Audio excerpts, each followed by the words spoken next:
say abysmal main event of Johnny Walker versus Thiago Santos in a 5 round fight in the UFC Apex. How you doing? For those watching live, appreciate you. Welcome. For those watching on VOD, hi. Welcome to the show. Please subscribe, share, like. Um, okay, so bit of news moving forward.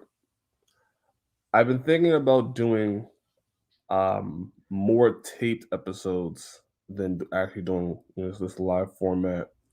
Um, I just think it's at this point it's a lot more, I guess, better viewing experience. I think would think to do more of a tape show than a live show, and add B roll and add context to what I'm talking about. Uh, hey, how you doing, Flathead? Good morning. Good morning, Flathead. Got you flexing already. But yeah, I'm thinking about doing more of a tape format than actually doing a live format. Um, I just think the live format, uh, with just me here talking for several minutes, may not be more as enjoyable as having a taped format where you'll have B-roll, you have different things to look at, so just looking at my face for the next 20 to 30 minutes of a show. So I'm thinking about doing more of a taped format, which would mean that the episodes may get delayed. The videos may be delayed a little bit just because of just rendering and just downloading and everything like that, and editing. Um, so that's the sucky part. But I think overall, I think a more taped format instead of just doing a live show weekly um, would be yeah. You said, so I apologize. I like the tape show idea. I prefer that myself when making videos. Yeah, I just think when it was me and Elijah doing it, us doing a live show and us going back and forth and everything like that, and seeing different perspectives, um, that visually looks a lot better, and I think it made for a more entertaining show than just doing a live show with me just talking to you guys. Um, which I enjoy doing. Don't get me wrong, but I just think that a tape show is just a lot better. So we'll be working on that moving forward. Now, some other news. Boy, was it a chore watching last night's show. Um, even forgot there was a fight going on yesterday until I got the alert from to UFC or ESPN, and I kind of wish I didn't watch it. Kind of wish I didn't. Next week is going to be, or this week is going to be, Mina Rodriguez, I believe, against who? Who's Mina Rodriguez fighting? Mina Rodriguez is fighting Mackenzie Dern. Mackenzie Dern. So that's your main event. And then you got Randy Brown, which I did an interview with, versus Jared Gooden. Should be a good fight. Tim Elliott, Matthias. You got some names on there, but overall, I think my opinion for this show will be the same as that show. And if I'm being quite honest with you guys, I'd rather not even talk about next week's show.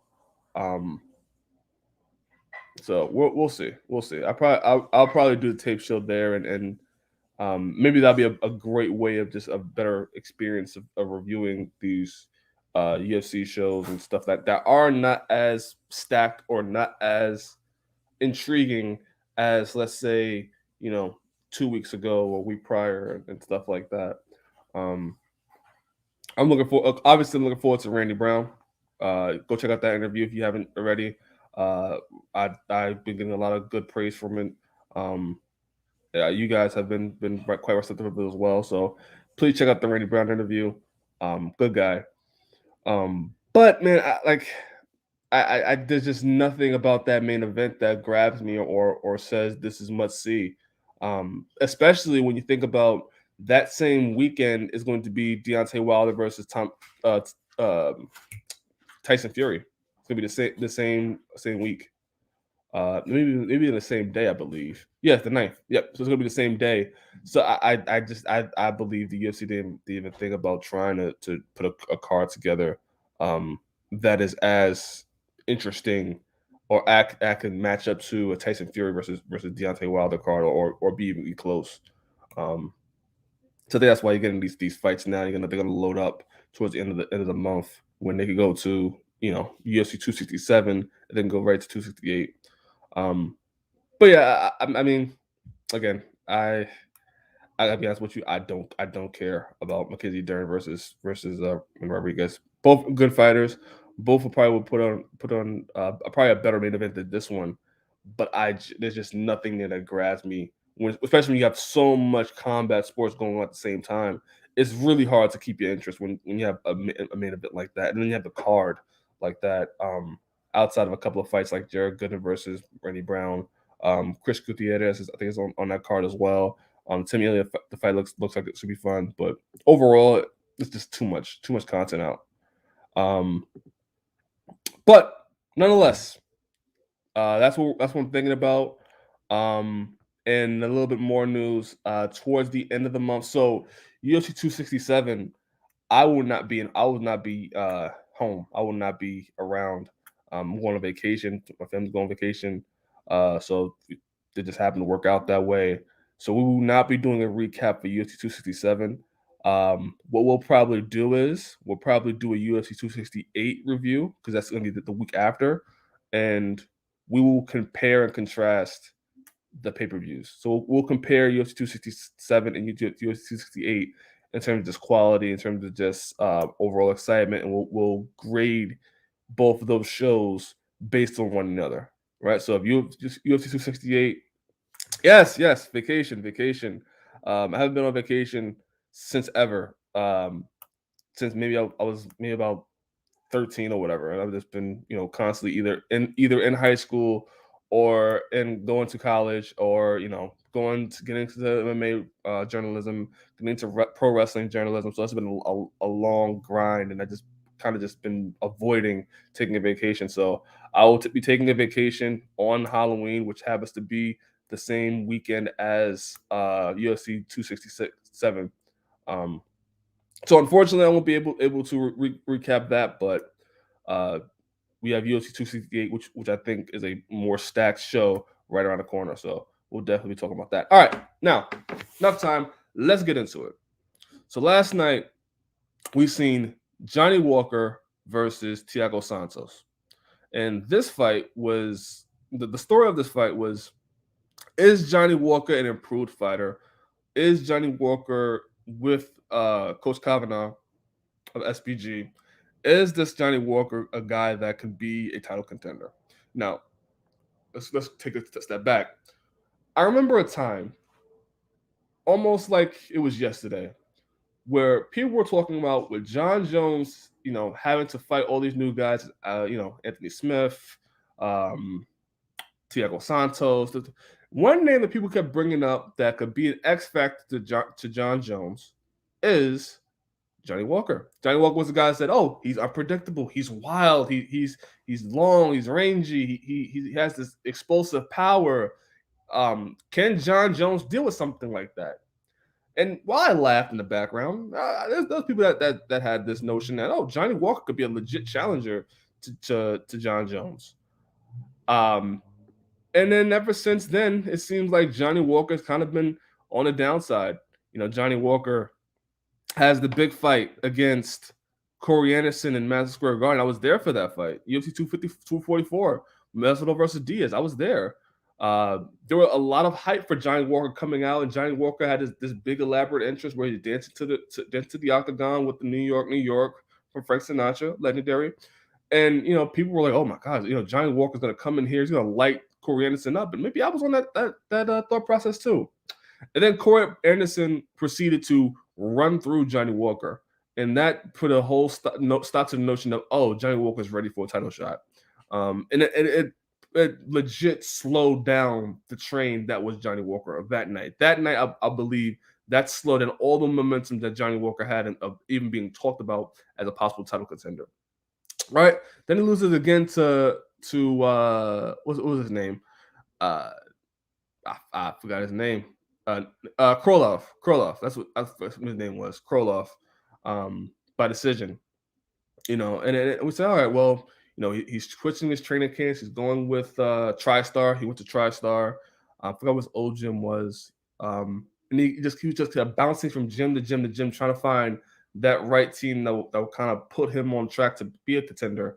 And then he found SBG, and then he wins against Ryan Spann in a fight that kind of was all over the place, where you know they both landed big shots on each other. Both were hurt in the fight, but Johnny Walker came out on top. And then now we have this fight with Thiago Santos, and Johnny Walker sound like he's ready to be a champion. He's ready to be a contender. Talking about how he wants to be a 2 division champ. He wants to be the next Brazilian star, and he wants to put his name out there as a next title contender after Glover Teixeira. And Thiago Santos is the guy that is on a 3-fight losing streak, has not looked the same since losing to John Jones. And he needs a rebound. So this is a really intriguing fight to see who can take the next step in moving towards possibly being a title contender, or who takes a big step back. And so last night, that was the main event. That was the story that was set up, and what was left was just for the performers, the fighters, to go out there and put on a show and try to show who's the better man. And I don't think we got that at all. I don't. And I'm going to talk more about Johnny Walker in a second. I thought Thiago Santos, he looked he was trying to find himself again. Again, after losing three back-to-back losses, having the ACL injuries and having been inactive. I think he was trying to find himself in that fight. I think he got his confidence. He was able to beat Johnny Walker by unanimous decision. I had Thiago Santos winning round 2 and on. You can make a case for round 4 for Johnny Walker, but I thought 2 and on. I give it to Thiago Santos. And man, Johnny Walker looked like just a guy in a division. And Vlad Politics says Walker didn't look good last night. He feinted and faked all night, only threw a few punches. His corner kept telling him all night to keep feinting. Yeah, that's why this episode is titled "All Feints, No Jabs." All feints, no jab. What does that mean? What does that mean, Tyriece? Well, I'm glad you asked. All feints, no jab. So Johnny Walker last night, I believe the game plan of SBG was to do just enough and to throw feints, but not do anything at all. It's a weird game plan, I know, because you have to score and you have to land shots in order to win. He did. He landed some leg kicks. He landed some leg kicks every now and then. But outside of that, Johnny Walker, here's the thing. It used to be a thing where, like, with Stefan Struve, Stefan Struve, the heavyweight, known for his length, known for his how tall he is. I was always amazed how Stefan Struve, as big as he is and as long as he is, never really threw a jab. He would never throw a jab. Like what you would think with that height advantage, with that reach advantage, you would throw a jab and you would try to keep your opponent on the outside, and you could win that way. You could try to make the person try to come towards you and try to come close the gap and you can catch him, right, as a heavyweight or a light heavyweight. And I was always amazed how Stefan Struve never learned to throw the jab or to keep his opponents at bay and use what he has, his advantage. And the same thing with Walker. Last night, Walker, with how big he is, how athletic he is, all that footwork, all that movement, just doesn't know how to throw a jab. And you would say, okay, no, maybe he didn't want to throw a jab, right? That's possible. But then I also look at him throw a strike, and every time when he's not feinting, he's trying to land overhands and trying to just throw loose, wild hooks or things that are missing air. And that confuses him. So, like, he can throw. He's not just all his legs. He can throw. I just think he had no way of putting that together. No way of trying. It's like he was all about leg kicks last night. I had Santos winning all rounds except for round 1. Yeah, I would agree. I would think Santos won round 2, 3, 4, possibly 4. You give to Walker, but I would give 2, 3, 4, and 5 for Santos. I thought Santos did just enough, and I think he was the more busier fighter. And I think when it got down to it, Santos was the one that was walking down Walker and was able to have the more impactful moments. And I wonder if this is more of an indictment on SBG, which John Kavanaugh and that SBG Ireland, where John Kavanaugh, who is the other than Conor McGregor, who in the last couple of years has John Kavanaugh put on and has made into a legit prospect or a legit contender for a title? I ask you guys, who is the SPG, who outside of Conor McGregor, who is the next person up that you could say is a title contender from SPG? Right, you got I think James Gallagher, Bellator. He's been iffy as somebody that you look at, and he has the look, he has the attitude, but he doesn't really translate into performance wise, and he hasn't really made that next move as possibly being a contender. Um, he has prospects, but I mean in Bellator, you got people that fight against guys that may not be on the same level, but they look good in comparison. Um, who's the next one? Who's the next one? Uh, it, you know, Adam Lobov. That was I mean, you want to talk about Adam Lobov? That one, he became a star in his own in the MMA fight cycle. Not really transcended anything else besides that. Uh, yeah. Who is the outside of Conor McGregor? Who is the guy or who is the female that has become the next title contender or become that next guy to lead, or a woman to lead the charge for that camp? And I can't think of anybody. I think all John Kavanaugh has is Conor McGregor. And so when I look at this fight, it's almost an indictment on John Kavanaugh, where it's like, I don't think I think I think he works well with fighters that are gifted like a Conor McGregor, like a smaller guys as well. Um, but I don't think he is as elite as we thought he was. I don't think so. I don't think he is as elite as we thought he was early on. Remember at one point people were talking about John Kavanaugh as a genius, he's a wizard. Um, and he's somebody that could rival the Greg Jacksons of the world, the Javier Mendez of the world, the Trevor Whitmans of the world. We talked about John Kavanaugh as like the top five best MMA coach in the world. And history, looks we can all look at history and talk about how it was today, looking at now. But yeah, man, John Kavanaugh has not produced, or that camp has not produced the next person to come out that could possibly be either a star or a contender for a title in an organization. Um, and so when I look at Johnny Walker, when we go back and talk about how Johnny Walker and his coaches were telling him, his corner was telling him to throw, to keep throwing feints and stuff like that. It's like, yes, it's good to throw feints. Johnny Walker last night, he looked good. He looked like he was in shape. He looked like he could go 5 rounds. Didn't really take a lot of damage. I like that from Johnny Walker. We talked about Johnny Walker taking a lot of damage and not being able to protect himself and leaving himself exposed, even though he had moments of that. Um, but Johnny Walker last night was almost an indictment of SBG, where they overthink things, or the game, like you don't understand what the game plan is, right? So the game plan is to throw feints, which okay, throwing feints. Now what else? Um, throw feints. No. What else we're gonna do? We're gonna throw feints. Yes, I got that. Footwork, got it. We're looking good right there. I'm tall. I'm lanky. What we're gonna do? We're gonna throw a jab. No, keep throwing feints. And it's just like, yeah, what is the next step? And that's almost the thing with Conor McGregor as well, with Conor McGregor and looking at his training camps lately, and how his approach into fights is just like, what is the game plan?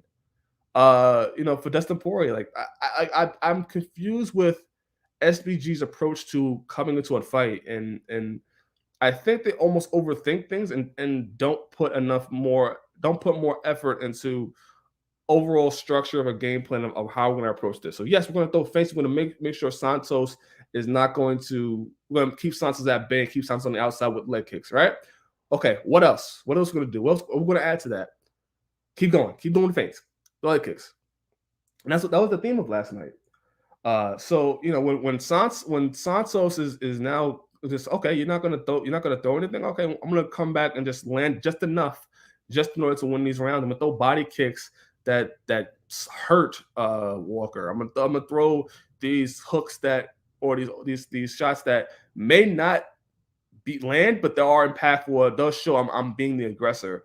While you're going like this and everything like that, I am just going to keep doing just enough to win. So while you're doing like that, I'm going to do just enough to win. I was confused by why Walker with that height, with that reach, being one of the biggest light heavyweights in that division, doesn't throw jabs. I hope if his next training camp, if he's sticking with SBJ, they work on that. Work on him using a jab. Work on him using his length to his advantage, not just leg kicks. Don't just throw wild hooks or just trying to throw wild exchanges from outside and trying to come in. No, pop the jab, feint with the jab, go to the body. You could use that length. You can conserve energy and throw feints to where the jab will work and it will benefit you. So when you look for those bigger shots, they could be there. Walker acted like he thought that throwing nice feints in the choreographed walkout would get him points. Yes. Even moments of the fight was choreographed where I think Johnny Walker did like a cartwheel move on the ground, and yeah, it looked bad. It was a bad fight. It was a very, very bad fight. It'd probably be on my worst of bad fights of the year for sure. Which I plan on doing a recap of the year and just doing a poll for that. But no, yeah, I hated this fight a lot with a passion. Wish I could have never seen it. But good for Thiago Santos. Thiago Santos moved back into the win column. Who does Thiago Santos fights next? Anthony Smith is there. That'll be an interesting fight. You have Jiri Prochazka, who's waiting for Glover Teixeira and Jan Blachowicz. That could be a fight for Thiago Santos. It'd be interesting to see where Magomed Ankalaev will be at. He's somebody that could fight Thiago Santos next. There's some fights for Thiago Santos to fight, no doubt. He's definitely back in the conversation as being a possible contender. I don't know from this fight if you can say that he can challenge for a title. I think he needs about 2 fights of consistency to prove that. I think this fight, while it's a good win, I don't really think this moves you. It brings your stock up or down. I think it just keeps you right where you're at. And I think a fight against somebody like an Ankalaev or like a Jiri Prochazka, I think that's a fight where, okay, a impressive win over them, now your stock goes up, and now you could possibly hype yourself up to being another contender. I think right now he's just there in the middle where it doesn't hurt him, it didn't help him, but he's just right there. So that's overall. And for Johnny Walker, man, learn the jab. Learn how to do a jab. Learn to use your height. Learn to use your range. You're 29 years old, I believe. It's going to be time, and it's not going to be Johnny Walker has he's only this amount of fights in him, and he had wins over Misha Kronov and Justin Ledet and Kilo Roundtree. Now you gotta show me what you could do against these other guys, right? You gotta show if you're gonna say you're gonna be a 2 division champion and that you have aspirations to be a champion. Well, now you have to work on these ranges of your games because you're gonna have other light heavyweights that are gonna look at this fight, and if you're bringing this mentality into those fights, they're going to eat you alive. And I think Thiago Santos let him off easy. I really do. So that's that. It's a horrible fight. It was a horrible fight. Moving on now. Other fights on the card. Now, Kevin Holland versus Kyle Daukaus. Sorry. Kyle Daukaus. Fight ends with a headbutt, an unintentional headbutt from Kyle Daukaus to Kevin Holland. Kyle Daukaus was trying to go for a takedown. Kevin Holland was in the midst of throwing a I think a hook or throwing a hook, I believe. And in doing so, their heads clashed to where Kyle Daukaus is going up, Kevin Holland's going down, and Kevin Holland gets caught on the tip on the side of the head, and that knocks him out. And then the exchange goes for it transitions to him trying to survive, and Dan Mergoliata is not trying to stop the fight, and then Kyle lands a Renegade choke, and that's the fight. Should this have been a no contest? I think so. I think it should have been no contest. As frustrating as it may be, I think if this happened in boxing, I think this happened in any other spot, that fight would have been paused or would have been stopped for a second, and then had Kevin Holland been looked on and be checked on before continuing the fight, and then he would have been asking, "Can you continue?" That was an egregious headbutt. So where I see it live, hit Kevin Holland's eyes, just gone, and he just falls and falls face first into canvas. Um, and look at how the submission happened and everything like that. There's no way you can look at that and say that was a clean cut win for Kyle, and as unfortunate it is for him. I think for Kevin Holland, um, I thought he looked good. I thought his grappling looked good. Even when he got taken down, he got right back up. He tried to get right back up to his feet and scramble. Um, it was a moment where he's against the cage and he wasn't going for underhooks, uh, which I was like, maybe to try to uh, work towards that and do it more faster. But he eventually did it and was able to reverse the position and get Kyle against the cage. Uh, there's not really much to say outside of that call, and I know there's debate whether that was the right call or not. I think it's the right call. I think no contest. Call was right. Yes, yeah, I think it was the right call. There's no way you could look at that how that fight ended and not say that headbutt had not a big part in it. It played a huge part to where a guy was literally unconscious for a second. I think what happened was the fall because he fell on his face. I think it snapped him right back up. That's my only explanation is that he was out, and once he hit the mat, he just came back to, and he was just trying to survive. And you can't fault. And the Daniel Margarital was at one point was saying, well, he continued to move, and he was trying to defend, and he kept going. And you can't penalize Kevin Holland for trying to survive in that moment. Like he got hit bad. Like that was the worst headbutt I think I've seen in the UFC. Um, and he got hurt bad, and you can't penalize him for trying to survive that. That was a that should have put him out. And the fact that he continued on and tried to survive, and he got caught in a choke. The fact that happened, shows how tough Kevin Holland is. I also think you can run this fight back. And then Kevin Holland also said he can't remember what happened, which would be another clear sign that was the right call, and how much that played a big role. Kevin Holland was talking to DC and responded to something DC said while calling the fight. Holland needs to focus on the fight and not what's going on outside the frame. Put it back up here. I would agree. Only thing is that because it's in the UFC Apex, you could hear what the commentators are saying. So, like, case in point, like there was a fight where Carlo Esparza was fighting somebody, and DC was inadvertently giving instructions as to how to defeat the person she was fighting. I forgot who it was. I gotta look back it up, but yeah, Carla Esparza was in the fight and she was losing the fight, and then DC said that Carla Esparza should do something to the effect of working for more takedowns or whatever, and then that's when Carlos Esparza was able to turn the tides on the opponent and able to get the win eventually, and it was because of DC's commentating that Carlos Esparza was able to make the adjustment to make the win. Why am I saying this? Because the UFC Apex, because of the environment, because how close everything is, and how how what's the right word? I guess I can't think of the word, but how everything is just right there and it's quiet like that. There's no crowds, nothing, nobody's cheering really. There's fans there, but they're not. They're being it's intimate. Sorry, a more intimate environment. That makes it easier for fighters to hear the commentators. So it's not just Kevin Holland. All fighters can hear the commentators. You look at the Dustin Poirier and Dan Hooker fight from last year.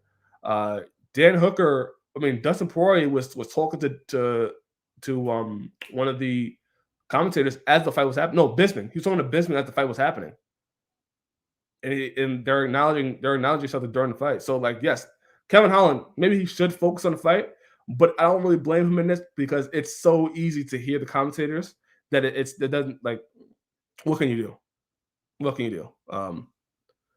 Yeah, I can't blame Kevin Holland for that. It's just for that intimate environment where you can hear the commentators talking to the fighters, and maybe there should be something in place to where fighters are in a booth somewhere, or like they're away, kind of like reviewing the fight from somewhere else, a different location.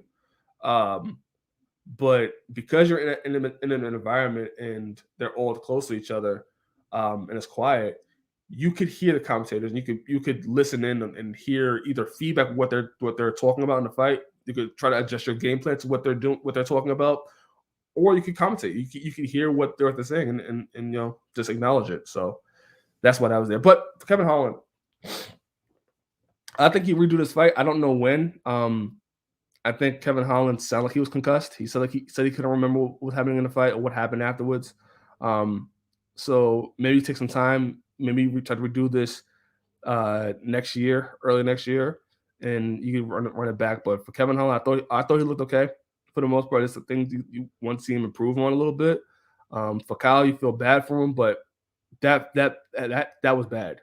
That was very very bad, and it's not necessarily his fault. Just how it happened, but you can't look at that submission win and not look at what happened before that, and that was a bad headbutt.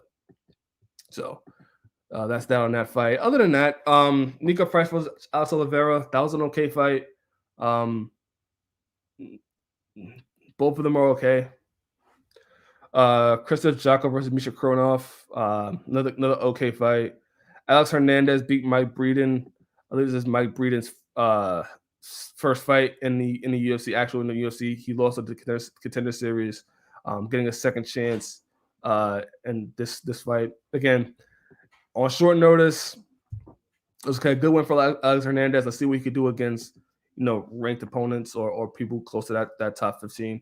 Other than that, man, it was an okay event. Yeah, Jimmy Malarkey defeated Devontae Smith in a very good fight. He's now won his last two fights by knockout. Yeah, Johnny Hernandez was fought last night. This tells you how this card was structured. Johnny Hernandez, I believe. Johnny Hernandez. Johnny Eduardo. I'm combining Anthony Hernandez and Johnny Eduardo. Johnny Eduardo competed last night. He hasn't fought since 2018. 2018 against Nathaniel Wood. 40 plus years old. Yeah, that's this card. Let's go to the overall rating. This card, while intriguing as it was in certain areas, you had good performances in certain areas. This is not a card that I would go back to and watch. It's not a fight on this card where I would go back and watch. The main event I thought was a disappointment, and I think overall this as Bellator most pairs are both 1-1. No, so Bellator, first of all, I knew the fight was happening. I did not know the fight was happening that early. So I was at work the whole time of Michael Venom Page and Douglas Lima. I have yet to even see the fight. So I can't even review that fight and I can't review that fight honestly. And Bellator does a weird thing where I hope they fix this, is where Bellator they do a live show, and then you will not be able to see that live show on Showtime VOD. Like it's not there. You gotta wait a while before that fight goes back on VOD. So that's the one thing I hope Bellator kind of fix on that aspect of just not being able to watch Bellator fights after it happens on VOD. And you say B is my grade for this fight. I'll go lower than that. Here's why. We have given B's to things that were more entertaining, more exciting, more of more fights on the card that give you more of a fight feel or keep your intrigue. This did not do any of those things. And by the main event, I was just ready to this be over. By the way, Beth Correia retired yesterday. That's her last fight, in which I think Beth Correia was a big proponent of a big. Uh, you want to look at her career. I think she played a big role in the way MMA, women's MMA is today. A big role in this. I think she gets credit for her win over Jessamine Duke and then Shayna Baszler and then fighting Ronda Rousey. At the time, Ronda Rousey needed an opponent to be that next like imposing figure that could give her problems. Um, and after beating Misha Tate, Ronda Rousey really didn't have that next person lined up, and that person to be, the kind of the bully and trying to be the heel in pro wrestling terms, being the heel against Ronda Rousey. And she beat Jessamine Duke, she beat Shayna Baszler, two of Ronda Rousey's best friends, and that set up a great fight to where Beth Correia, I beat your two friends. Now you're coming to get revenge, and it gave us one of the best Ronda Rousey UFC moments where Ronda Rousey scores her knockout. In which after that, people thought Ronda Rousey had hands, and Ronda Rousey, could possibly fight, Floyd Mayweather, and it grew the mystique of Ronda Rousey. And Beshko, like we always talk about how there's an A side and a B side. Beshko Heya played the biggest or the best B side to a fight, and it's not discrediting her, but you needed Beshko Heya to beat Jessamine Duke. You needed Beshko Heya to beat Shayna Baszler, which she did, and then she played that heel role as the guy, as the female that's the antagonist to this big superstar, to where you wanted to see her get beat. And I think she played a beautiful role in that. And I think without Beth Correia being the second to Ronda Rousey, I don't think you get what the hype was after that fight, to where we're talking about Ronda Rousey fighting, men. We're talking Ronda Rousey having one of the best hands in female MMA, and we're talking about Ronda Rousey as a legit threat to men or women, and grew the star of Ronda Rousey to where we've seen. Beth Correia,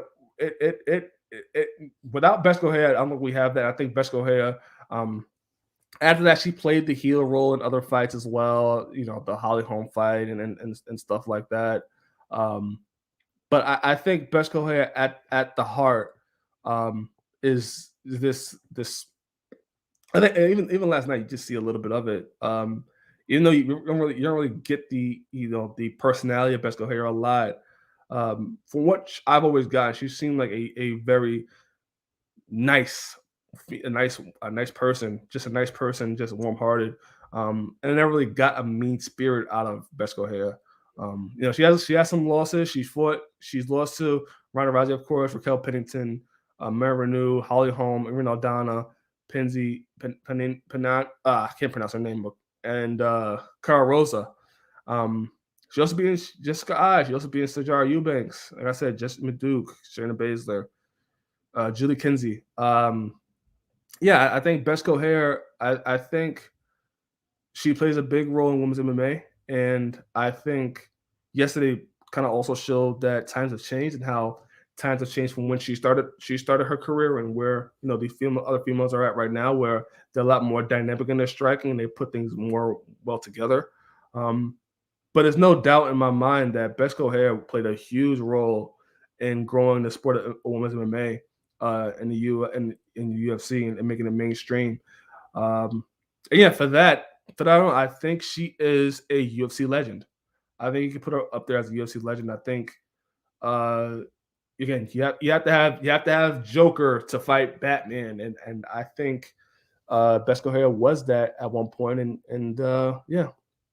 it's sad. It's she played her role, and she had a great career, and hats off to her. And he said, "You're right. B is definitely too generous. The whole car was almost like the Ngannou Lewis fight. D plus. Yeah, I would go towards. I won't go. I'll go D plus. I think D plus or C minus. I think that's a good grade. There's not a fight on this card I would go back towards. And I think that I think this is just a card being put together. Next week looks a little bit more of the same. There's some fights on there like the Randy Brown versus Jared Gooden. Both fighters are trying to move forward, and Randy Brown.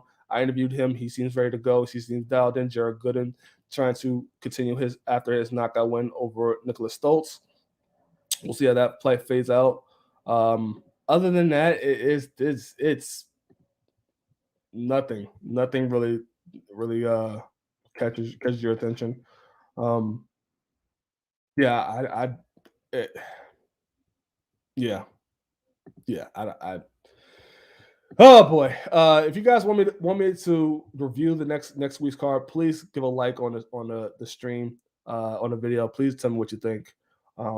If you leave a like on, if you see enough likes on there, I will cover the next week's card. Other than that, man, I there's no other than the Randy Brown fight, which I have a vested interest because I've interviewed him. There's not a fight on that card that really gets my attention going. Especially when you have Tyson Fury versus Deontay Wilder, which is a big boxing fight happening that same day. So we'll see. We'll see. But for now, thanks Flat Politics for watching on live. The other viewer, we thank you for watching as well. Please share, like, subscribe if you haven't already. Share, please. We want to grow this channel. Until next time, my name is Tyriece Simon. This has been MMA Renegade episode 18. Have a nice day, guys.